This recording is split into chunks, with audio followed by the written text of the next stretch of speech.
Good evening, everyone, and welcome to the Finance and Administration Committee meeting on July the 18th. So the summer is quickly getting away from all of us. I'd like to call us to order, and if I could have the approval of the June 27th meetings, please. So moved. Second. All in favor? Aye. Aye. Minutes approved. We're going to go right into our quarterly financial report, and Jessica Stratton's going to come with that. Welcome, Jessica.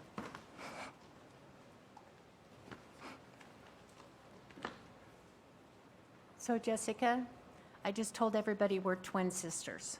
Oh, yeah. Okay, that's for Yeah, the last name. Okay, totally. okay.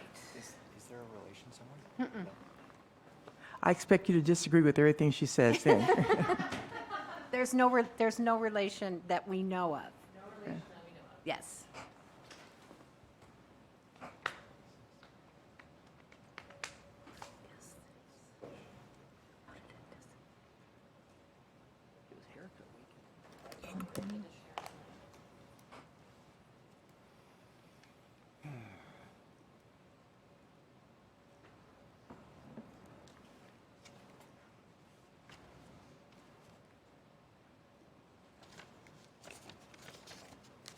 Okay, so good afternoon, council members. I'm Jessica Stratton, the Interim Director of Management and Budget. And today I'll be walking you through the second quarter financial report. The 21-page report is in your agenda, but I've prepared a few slides. So first one. First, the quarterly report is a draft as it was compiled right after the end of the quarter. So perhaps not everything has been captured yet or recorded. So a final report will be sent to you at the end of the month.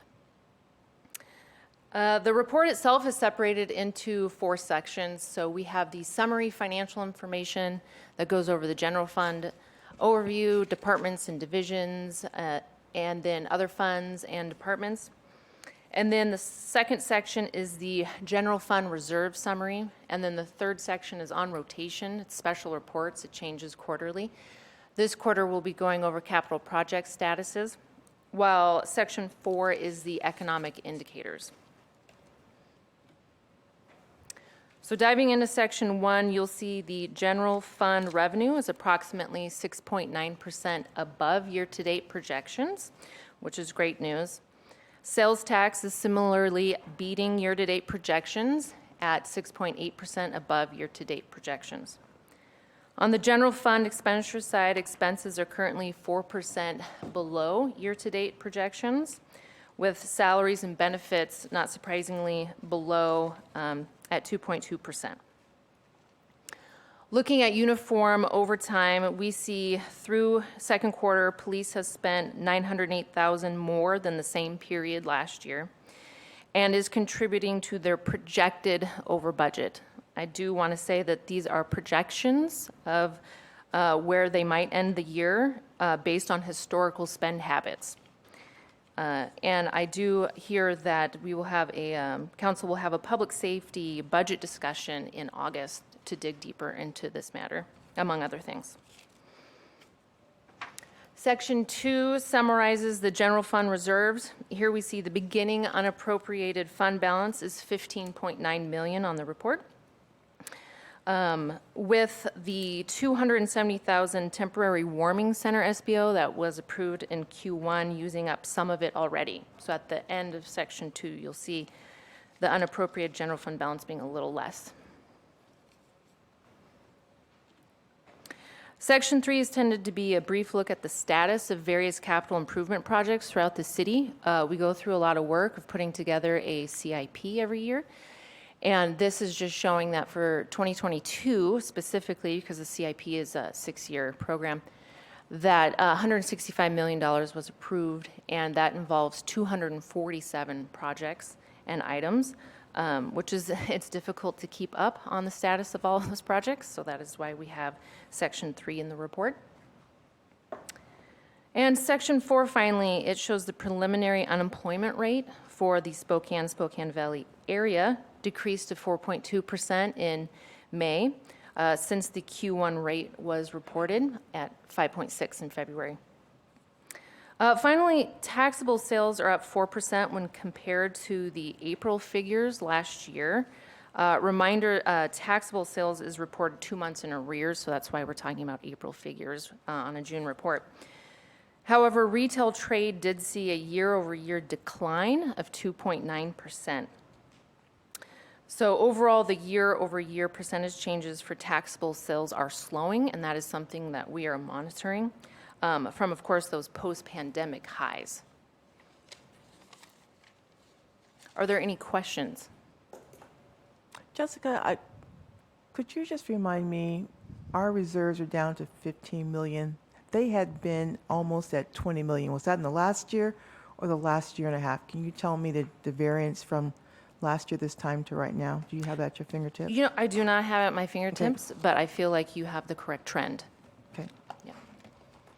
So you said that sales tax is 6.8% above year to date. Do we have any sort of projection based on current economic indicators as to what that may end up as at the end of the year? We don't. We are looking at it, of course, because we're in the middle of the 2023 budget. We do believe that it will remain above where we budgeted, though, for 2022. So I guess the question is, we're not worried about recession, is what I'm hearing from you. Not from my corner of the world, Okay. no. Any other questions for Ms. Stratton? Not you, that one. It's going to happen a lot, I think. I know. I'm ready for it. All right. Well, thank you, Jessica, Okay, and we'll thank be you. hearing from you again. All right. Well, we will be having Connor Thorne and a familiar face, Mr. Gavin Cooley, come up and give us a quarterly investment report and investment strategy review. Welcome, and welcome back, Mr. Cooley. On time, I hear.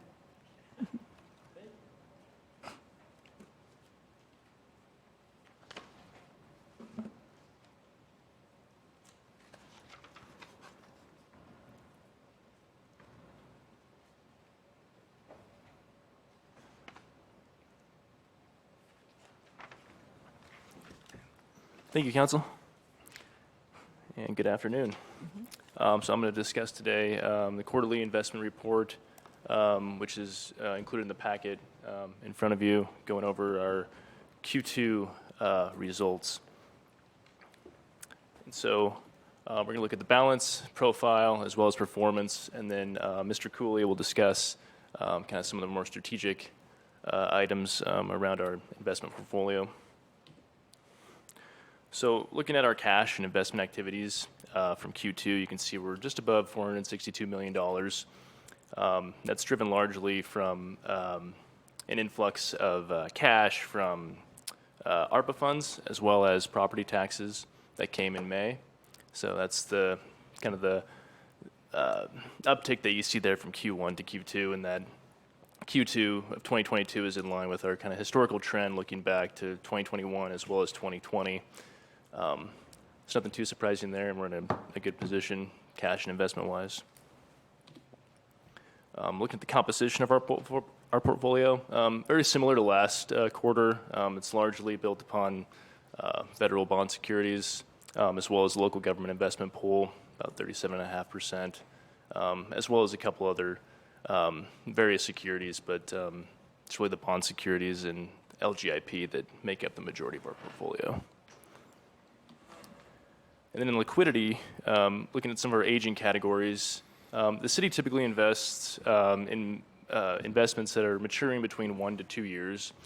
That's sort of our benchmark to meet, various capital expenditure needs. Right now, our average maturity is sitting at 1.5 years, so kind of sitting right between that benchmark. And looking at performance, we did incur an unrealized loss of $5.16 million in Q2. That's largely driven from the differences in the yield and the upticks that we'd seen from the federal funds rate, driving the yield curve essentially. And that's an unrealized loss, so it's more of an on-paper loss versus if we were to sell those investments today, that's what we would lose. But it's the city's process to typically not sell our investments and hold them until maturity. And looking at our yield to maturity, right now it's at 1.37%. Versus last quarter, that was sitting at 1.02%. So some good improvement there. That basically is the return that we would get holding our investments to maturity, and then the effective rate of return is at 1.25% versus 1.01% in Q1. So making improvements on that return as well. And then looking at a comparable city through Portland up there, that's usually what we compare a lot of our investment activity against, kind of outperforming Portland there by about 56 odd basis points. And then this kind of explains the unrealized loss. We looked at this last quarter as well, but did see that have made some improvements in our yield to maturity. That's in blue there for the city. So 1.37. We're improving, kind of chasing after that two-year Treasury yield, which we do hope to see kind of level off here in the next few months. But it's kind of we're really determined by what's going to be happening with the federal funds rate. And then just another presentation of the yield curve. This is a month over month between June to July to kind of show the differences in short-term to long-term and how that yield curve has changed. Just for reference, the two-year did increase by 0.42% between June and July, but between April and May, it was about 0.99%. So starting to see a little bit of a flattening or tightening of that curve potentially. Any questions regarding the results of the investment portfolio? If not, No, I'll thank you. bring it over to Gavin to discuss the strategic side. Thank you. Thank you, Connor. Before you start, Mr. Cooley, thank you for coming out of your semi-retirement to come back and help the city out during this time. So again, welcome. Thank you very much, Councilmember Wilkerson. It's if I look on this side of the dais, it's about 18 years of deja vu, and from this side over, it's not. So we are kind of at an inflection point in our investing. We've been rolling down the yield curve, which simply means the investments have been maturing over time, moving into the local government investment pool, which is the overnight money. And so we're in a pretty good spot right now. Really, the timing couldn't be better. So compliments to the CFO, Tanya Wallace, and Connor Thorne, and the others that have been managing. We're in a great position to jump from overnight money into longer-term money where the rates are better now. And so really, the timing couldn't be better. So we had a meeting of the investment committee on the 24th of June, and we just sorted out some administration, how we report to you as a body. We'll be reporting to you each month, just like we are right now. That's per the SMC. And we're really in a great spot, I think, from kind of a team standpoint, like the people I just mentioned, but also Matt Boston on your side is something we never had in those 18 years where I had somebody on the legislative side that had really great knowledge, and that helps out also.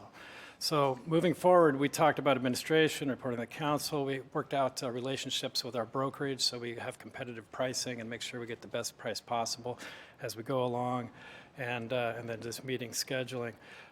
Since that time on the 24th, we've invested $70 million out of the local government pool into longer term. And so part of that is just working with the investment committee, and historically really the key person that we've talked to is Steve Scranton. He's a member of the committee appointed by the mayor, and he's the chief investment officer over at Washington Trust Bank, and really a phenomenal source of market information. He invests both the institutional money and the private money at the bank. Really well respected nationally, and we have him right here in Spokane. So meet with him regularly and have conversations. And really the strategy right now is a barbell strategy. And so what that means is if you look at that yield curve up there, it goes up very steeply and then it flattens out.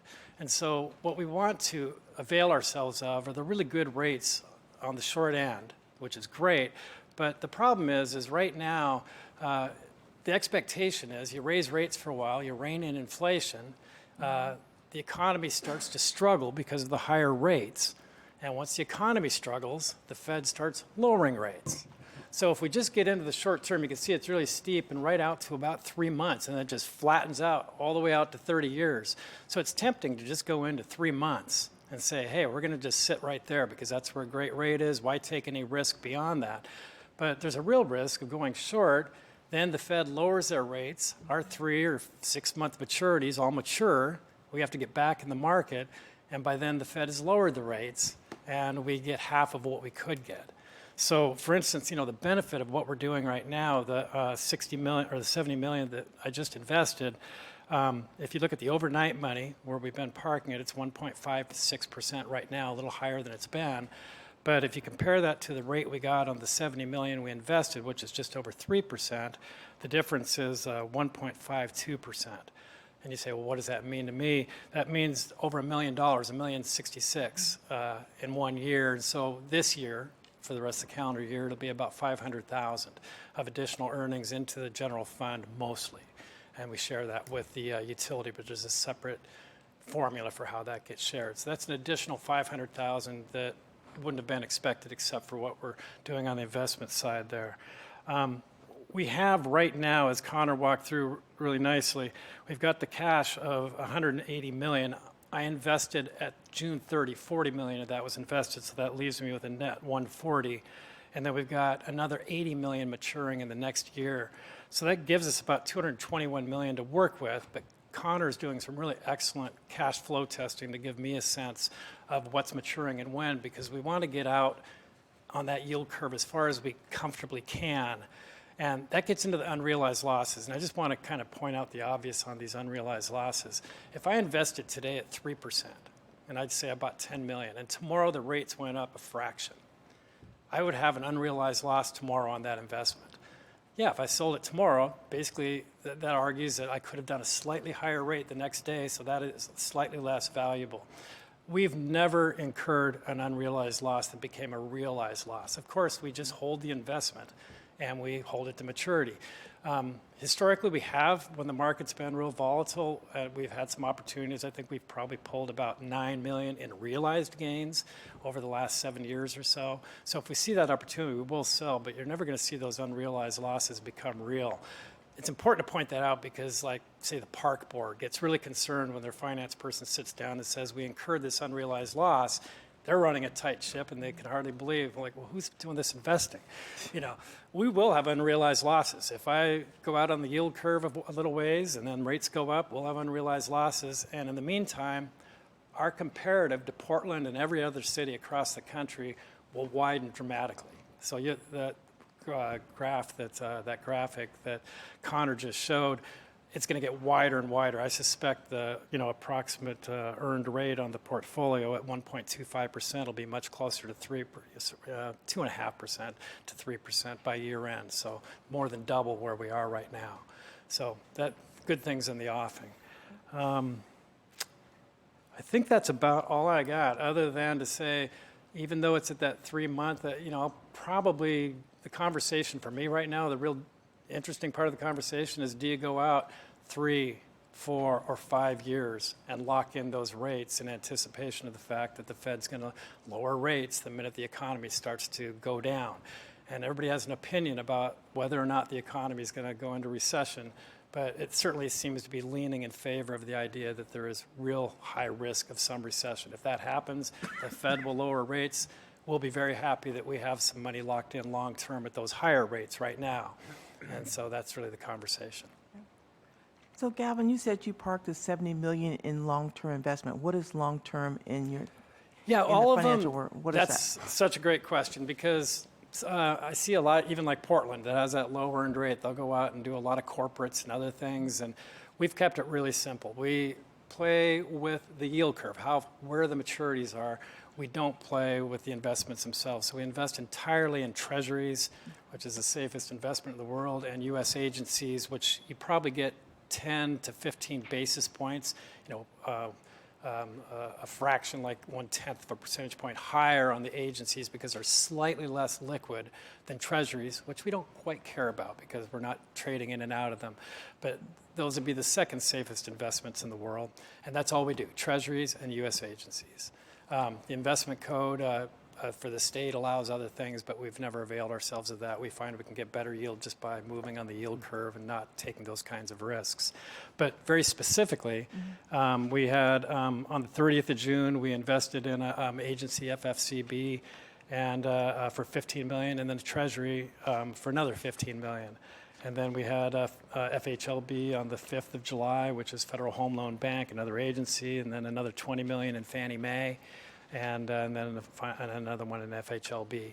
And those are all coming in at an aggregate of about 3%, just over 3% for all those in the aggregate. Any other questions?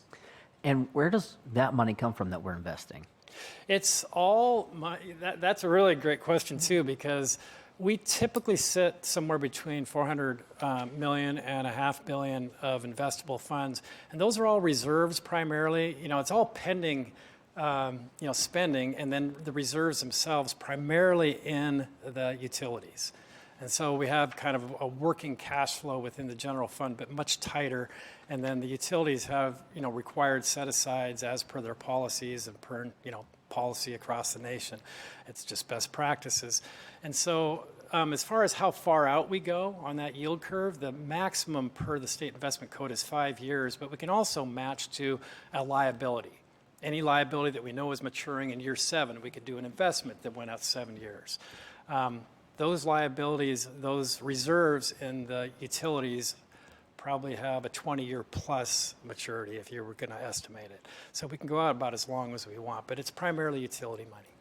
And then we have a separate formula, which is the 7-year average of the local government investment pool plus 75 basis points is what we pay from our aggregate earnings over to the utility on the portion that belongs to them.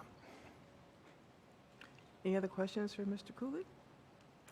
Thank you. Welcome. We look forward to our next report. Yeah, and thank you, by the way, for all the work you did in helping us get set up to Councilmember Wilkerson. Really appreciate it. All righty. Next, we'll be coming to us with Councilmember Zapone over Spokane Fair Elections Code. Yeah. And is Jeff going to pull up the slides or Mark? I don't know. Got some slides. Got some slides. Okay. Brian McClatchy put these together a while ago, so I had to hunt them down this morning, since he's no longer with us. So hopefully they'll be great. He's still with us. He's not dead. Not deceased, not deceased. Right. I did talk to him to find them. I didn't have to go pray for them. Oh, close. Okay. Cool. I just did.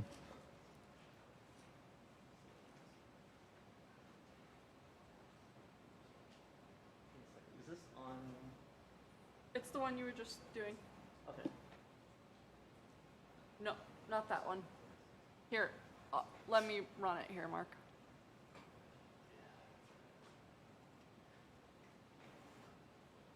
There we go.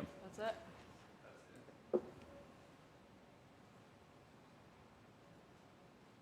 Fancy.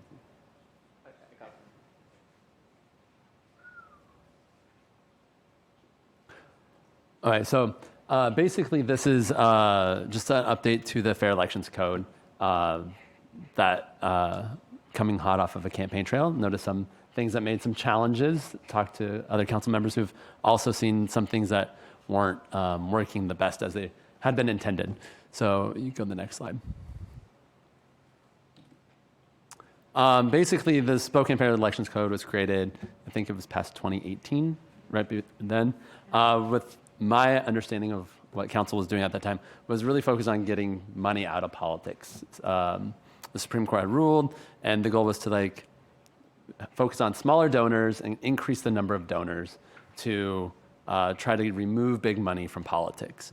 And so the real goal of the legislation back then was to increase transparency, get more participation in politics, reduce the high donors, the big money in politics, and preventing corruption citywide. So that was the intent of the law. And in that law, one of the big challenges was that it capped the contribution limit from the PDC as $1,000 per individual or political campaign action committee to 50% of it. So it's from $1,000 per election to $500 per election. So we can look at how that legislation had an impact on reducing money in politics. So that's kind of what the next slides show. So this is saying before the law went into effect, we don't have a ton of data to look at. There's only been a couple races, 2 cycles since the law went into effect. And then, so we're going to use those as 2 data points. But again, it's just an estimate or a trend. It's not perfect. One, go next slide. So again, the caveats is correlation does not mean causation, and there are very few data points to draw conclusions, but it does give us some insight about how this legislation's been working.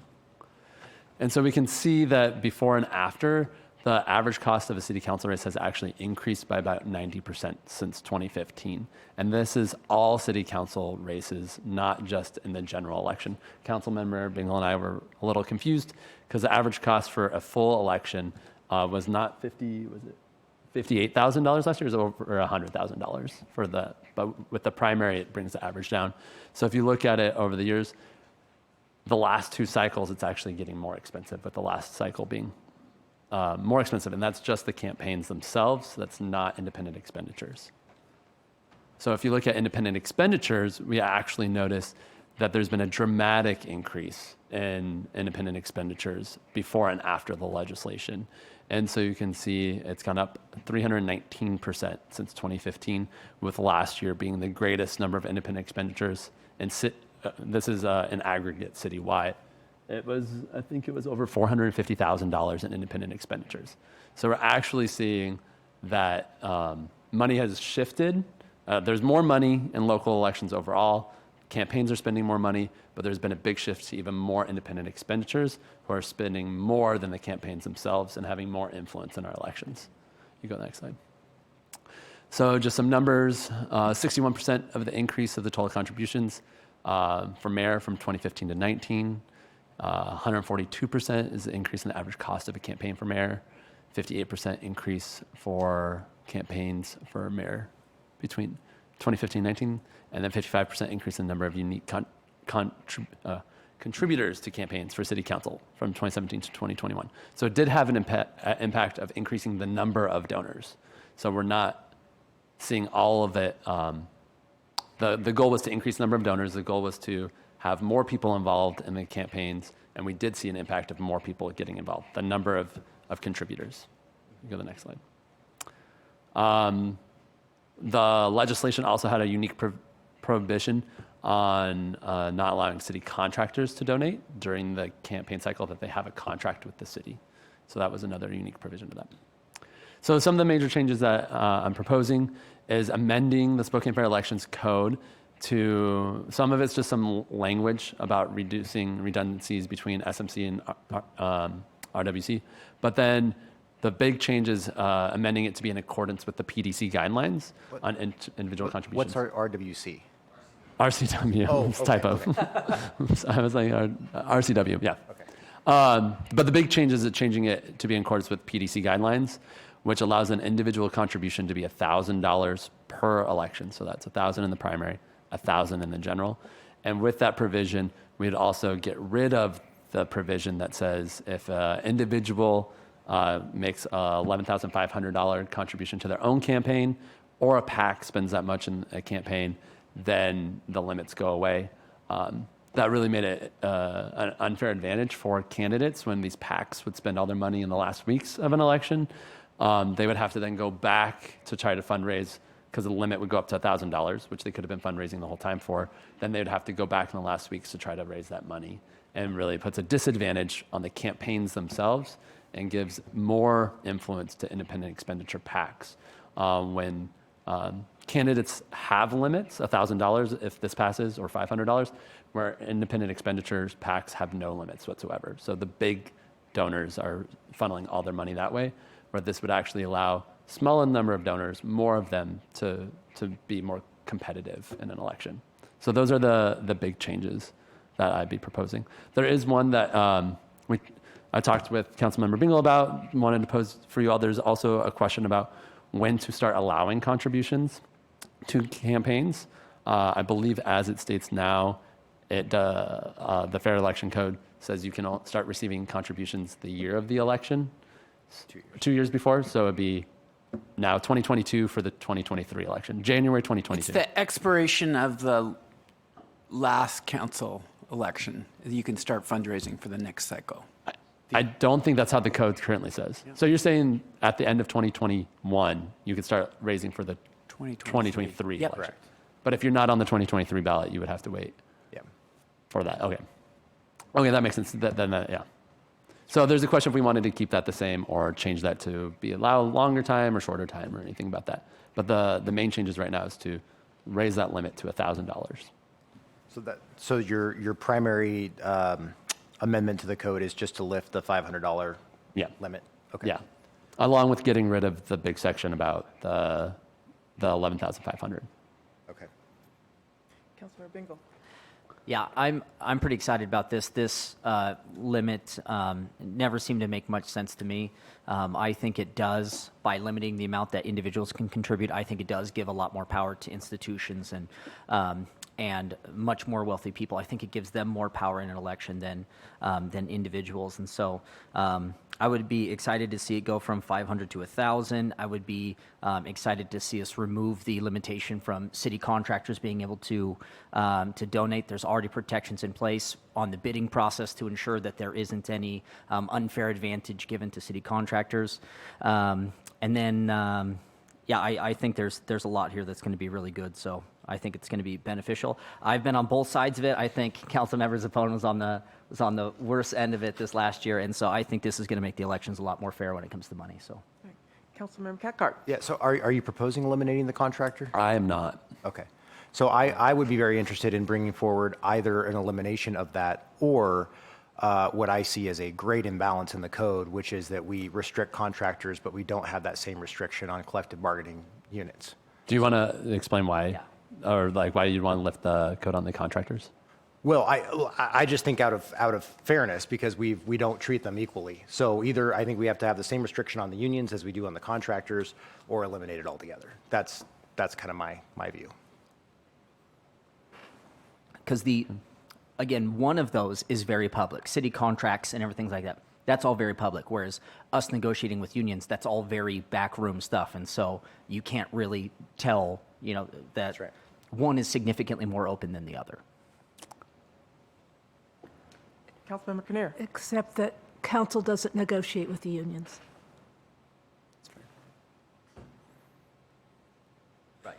To our chagrin.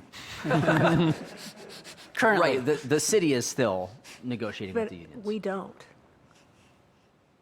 I don't understand why that makes a huge difference in this situation. Well, we're the elected body. Right. And the mayor. But Yes. when you said we, you meant the city, but we don't have any part in that. We don't have any power in that. Nothing. I think the concern is that if you are a contractor, you get me elected, you give me money, if you get me elected, then I'm going to help you. We'll find a way to get you all these contracts. That's the fear. But the low bid process protects from that, right? Well, does it? I don't know, because you can pick a low bid contractor, and then you can continue to, you could hire that person to do the work, and then you get all of the what is it called? Change orders. The change orders. And change orders can take it right back up to the highest.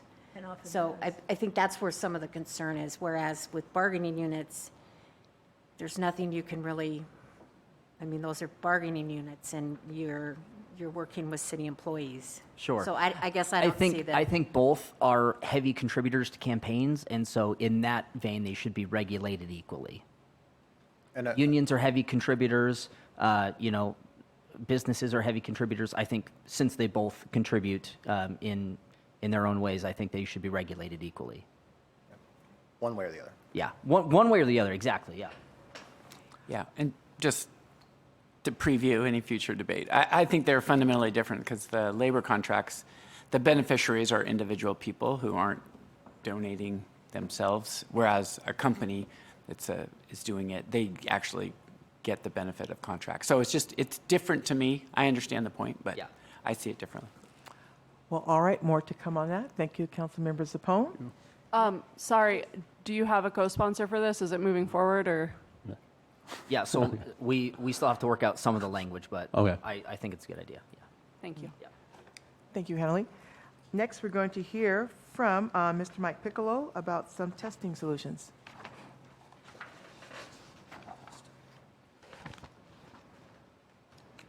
Good afternoon. HR has this contract amendment coming forward with Spokane Testing Solutions to add additional work to their contract in the area of hearing testing. We're having trouble getting our employees in for some of their pre-employment examinations with a couple of our current contractors. It's because of the current job conditions and the environment. So we want to bring in an additional contractor. This one is Spokane Testing Solutions. We already have them on contract, so this is an amendment.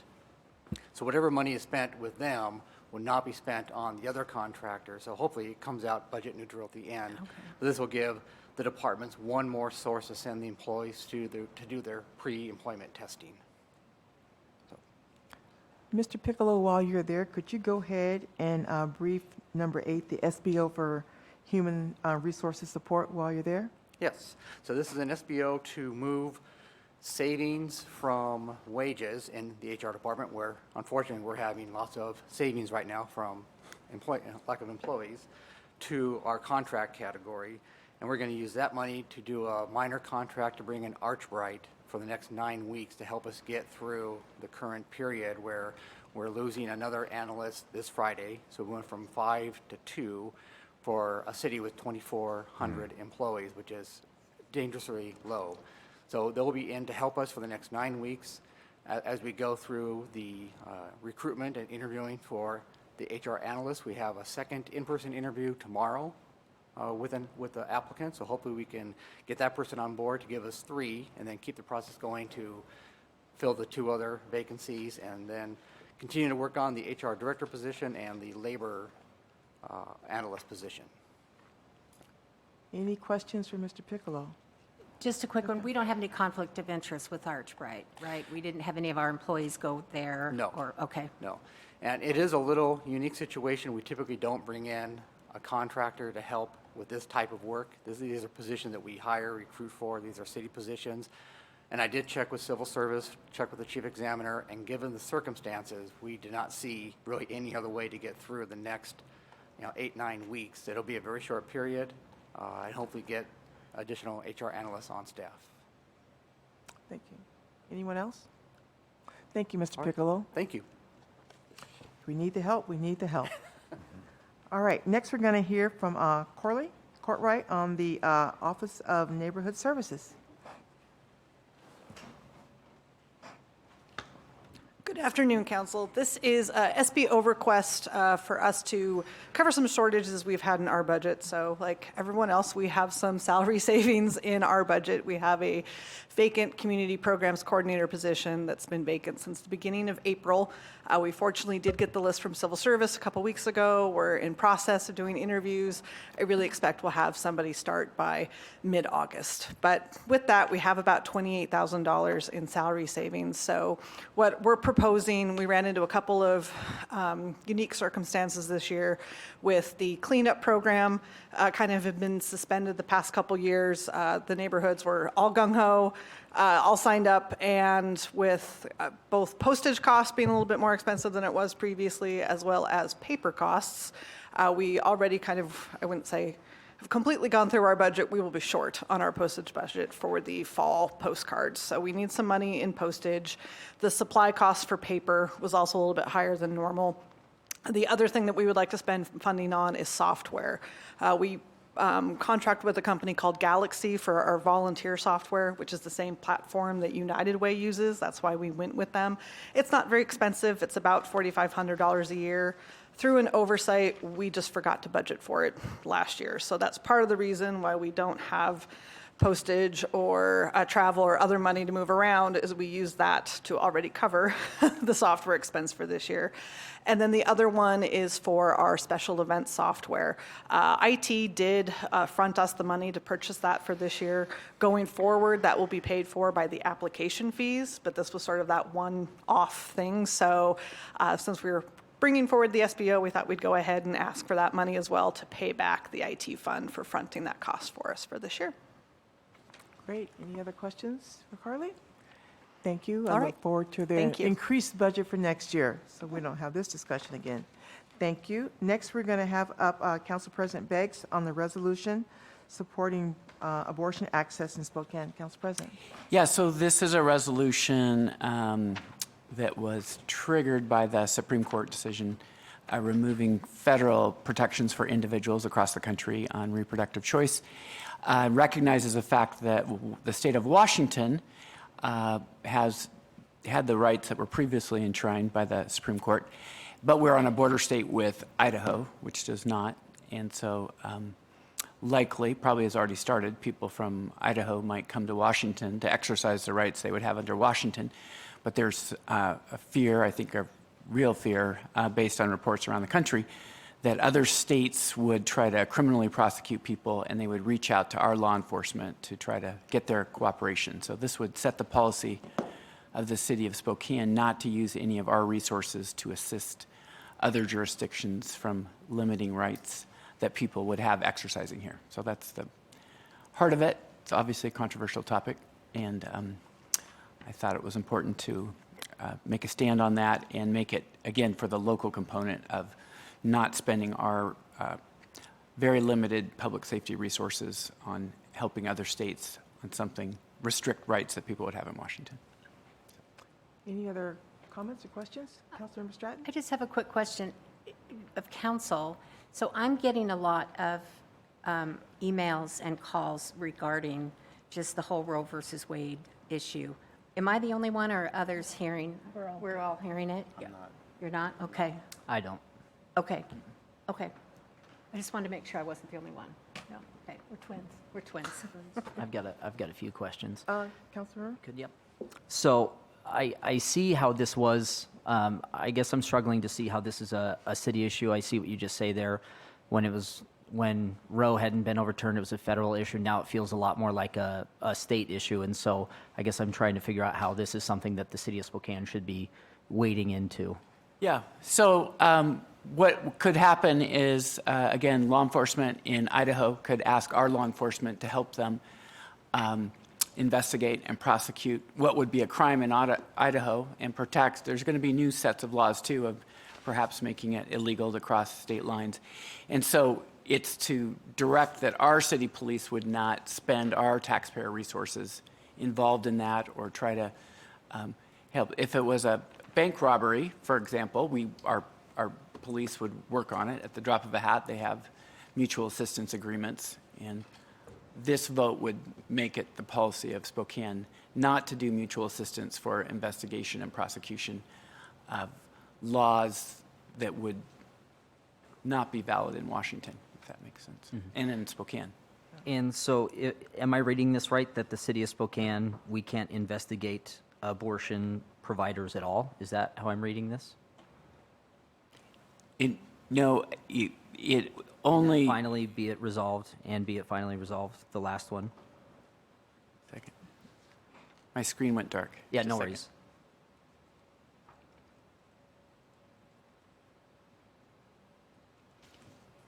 Did you find it? I got it.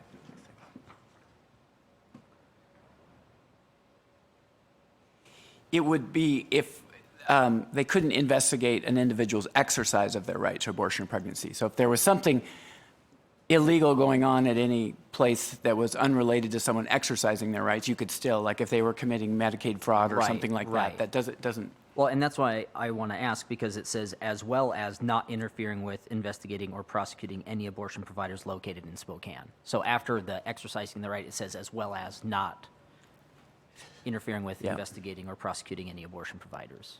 So the intent, and it could be, the language could be Yeah. looked at with that lens, was regarding anything that would be, for any conduct that would be legal under Washington. So it wouldn't be, if there was something, again, someone stole money or did something else. Right. But I can look at that language with that lens. Appreciate that. Okay. Another question I have, so I read through the referendum 20 and the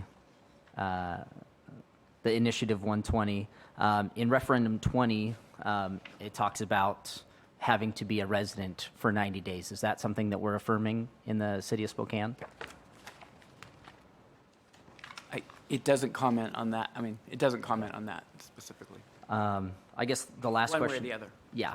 I guess the last question I have, again, in the initiatives, it talks about, a woman's fundamental right to privacy. And in our resolution, we go back and forth. We say both a pregnant individual and women's rights. And so I didn't know if there was a reason why that was inconsistent, if we wanted to be consistent with that.